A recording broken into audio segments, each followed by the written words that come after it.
एक बार मराठा सेनाएं टीपू सुल्तान पर आक्रमण करने श्रीरंगपट्टनम गई। मराठा सेनाएं कौन से धर्म की? हिंदू। टीपू सुल्तान मुसलमान। अब ये सेनाएं गई, दोनों में लड़ाई हुई और ये लड़ाई बिना हार जीत के फैसले के समाप्त हो गई। ये बिना हार जीत के फैसले के समाप्त होने को क्रिकेट में क्या कहते हैं? टाई होना या ड्रॉ होना। लड़ाई ड्रॉ हो गई। मराठा सेनाएं वापस आ रही, बड़ी गुस्से में है कि हम आए तो थे टीपू सुल्तान को हराने, टीपू सुल्तान को हम हरा नहीं पाए। तो आते आते उन्होंने टीपू सुल्तान के राज्य का श्रीरंगपट्टनम का मंदिर तोड़ दिया। टीपू सुल्तान ने उसकी मरम्मत कराई। मैं बड़ा परेशान हूं। मराठा सेनाओं ने हिंदू मंदिर क्यों तोड़ा? हिंदू धर्म का अपमान करने के लिए या टीपू सुल्तान का अपमान करने के लिए?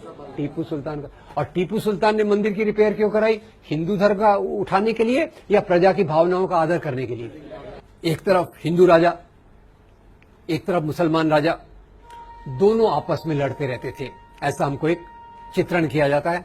और इसीलिए अभी आजकल आपके शहर में, जिन लोगों का भी दिल्ली शहर है, अपनी राजधानी में एक और रोड का नाम बदलने की कोशिश हो रही है। कौन सा है वो? अकबर। बोले अकबर मुस्लिम और हमारे महाराणा प्रताप हिंदू, बहुत बहादुर, तो उस बहादुर अपने राजा का नाम वहां देना चाहिए। अकबर अपना नहीं है, वो तो विदेशी है। अब ये देशी विदेशी की परिभाषा क्या होती है क्या नहीं अपन देखेंगे। तो यहां अपन चलते हैं, एक तरफ अकबर है, एक तरफ राणा प्रताप। और अकबर और राणा प्रताप की लड़ाई हुई थी हल्दी घाटी के मैदान में। एक तरफ किसकी फौज है? अकबर की, एक तरफ राणा प्रताप की। आप देखेंगे, आप हैरान हो जाएंगे, अकबर की फौज में अकबर खुद नहीं है। अकबर के बदले कौन है? राजा मान सिंह। हेलो, अकबर के बदले कौन है? राजा मान सिंह। और राजा मान सिंह के असिस्टेंट जनरल जो हैं, वो बड़े प्यारे व्यक्ति हैं कि उनके नाम पे बहुत अच्छी 2 हिंदी फिल्में बनी हुई हैं, शहजादा सलीम, मुगले आजम और अनारकली। राजा मान सिंह कौन थे अकबर के? प्रधान सेनापति। सेनापति नहीं, हेलो, सेनापति नहीं, प्रधान सेनापति। और शहजादा सलीम उनके असिस्टेंट। ये अकबर की फौज हो गई। और राणा प्रताप की फौज में उनके जो सबसे बड़े विश्वस्त थे, उनका नाम था हकीम खान सूर। दोनों तरफ हिंदू, दोनों तरफ हिंदू, दोनों तरफ मुसलमान। तो ये हिंदू मुसलमान की लड़ाई है या 2 राजाओं की लड़ाई है? ये लड़ाई धर्म के लिए है कि सत्ता के लिए? तो जरा अपने प्रधानमंत्री जी को बता दीजिएगा, वो ऐसी उल्टी सीधी क्या फिलॉसफी चल रही, इतनी सरल चीजें हैं और ये लोग समझने से इनकार कर रहे हैं। और यही प्रधानमंत्री जी का नाम आया तो थोड़ा और बता दूं, बुरा मत मानिएगा, उनको बताना मत मेरे बारे में। खैर, अपने प्रधानमंत्री जी आए बंबई, हमारे चुनाव के लिए वोट लेने थे। तो आपको पता है हमारे महाराष्ट्र बंबई में एक राजा बहुत पॉपुलर है। हमारे एयरपोर्ट का नाम, रेलवे स्टेशन का नाम, हमारे बड़े पार्क का नाम शिवाजी। यहां तक कि हमारा वड़ा पाव जो है ना, उसको भी हमने नाम शिव वड़ा पाव कर दिया, तब से वो ज्यादा स्वादिष्ट हो गया। आगे आपको खिलाऊंगा कभी। खैर, उनको वोट लेने थे तो बोले शिवाजी महाराज इतने महान थे कि उन्होंने औरंगजेब का खजाना लूटने के लिए सूरत पर आक्रमण किया। मैं हैरान हो गया। मैं फिर से हिस्ट्री बुक मैंने देखा, औरंगजेब का खजाना दिल्ली में था कि सूरत में था? दिल्ली में था। अब शिवाजी महाराज जो हमारे थे, उनकी फौज एक बार सूरत पे आक्रमण करने जा रही थी। तो आपको मैंने बताया क्यों, इसकी बात क्यों कर रहा हूं, क्योंकि प्रधानमंत्री जी उसको उल्टा बता रहे। तो जब ये फौज सूरत पे आक्रमण करने जा रही थी, तो शिवाजी महाराज ने अपनी फौज को 3 इंस्ट्रक्शंस, निर्देश दिए। ये इंस्ट्रक्शंस क्या थे? पहला इंस्ट्रक्शन था, देखो भाई, आप जा रहे हो, रास्ते में हजरत बाबा की दरगाह है। हजरत बाबा की दरगाह को कोई नुकसान नहीं पहुंचना चाहिए। उसके उलट मेरी ओर से हजरत बाबा को ये भेंट, गिफ्ट दे देना। नंबर 2, इसी सूरत में फादर एम्ब्रोस पिंटो का एक आश्रम है। फादर एम्ब्रोस पिंटो के आश्रम को कोई नुकसान नहीं होना चाहिए।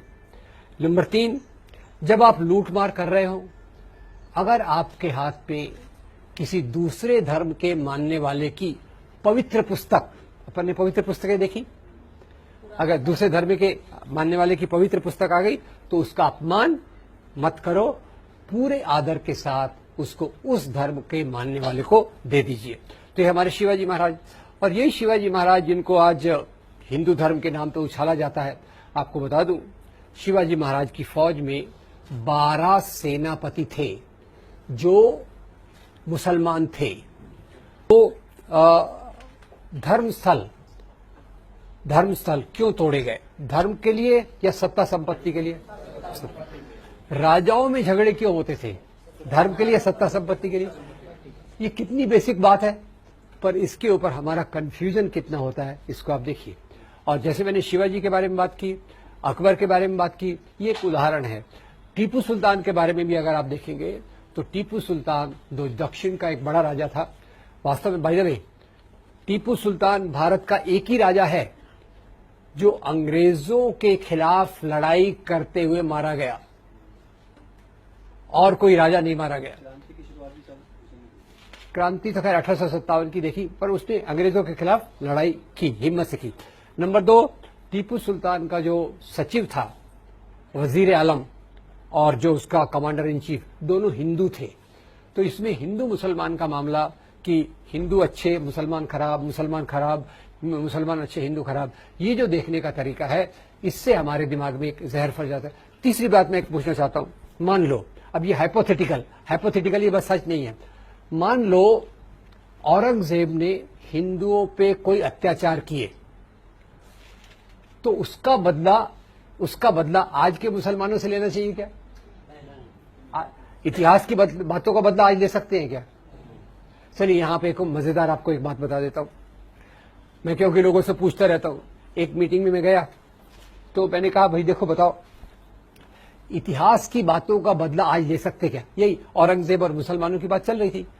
तो एक दोस्त खड़े हो गए, छाती को 3 इंच बाहर फुलाया, बोले इतिहास की बातों को बदला ले सकते क्या? हम लेंगे। मैं एकदम डर गया। मैंने कहा यार इसका क्या जवाब हो सकता है? तो अचानक मेरे दिमाग में एक बात आई। मैंने कहा यार देखो, मैं एक जगह गया था, मैंने दोस्त को बोला, मैंने कहा आपको पता होगा पहले पति के मरने के बाद स्त्रियों को जलाया जाता था, क्या कहा जाता था? सती। मैंने कहा मैंने सुना है कुछ औरतें साथ में आ रही हैं और वो बोल रही है हम इतिहास की बात का बदला लेंगे। क्या करेंगे हम क्या करेंगे? हम सत्ता प्रथा चालू करेंगे। वो दोस्त की छाती 3 इंच बाहर थी ना, 4 इंच अंदर चली गई। मैंने कहा थैंक यू वेरी मच। यार इतिहास है, उससे कुछ सीखना है तो अच्छे से सीखो, अच्छे से उसको देखो, इंसानियत के आधार पर देखो। और जैसा मैंने कहा, इतिहास का सबसे इंपॉर्टेंट पॉइंट ये होना चाहिए कि लोग उत्पादन कैसे करते थे, लोग कैसे जीते थे, उनका शोषण किस प्रकार से होता था। ये शोषण न हो, एक अच्छा समाज बन सके, इसलिए हमको इतिहास को देखना चाहिए। तो मध्ययुगीन काल को एक अंधकार का युग करके अंग्रेजों ने भी प्रस्तुत किया, हिंदू राष्ट्रवादी भी वैसा कर रहे हैं। So this period was also a period of interaction of Hindus and Muslims, Hinduism and Islam, and different type of cultures flourished in this period. So this medieval period, the first point we must know that this was not a period of nation state.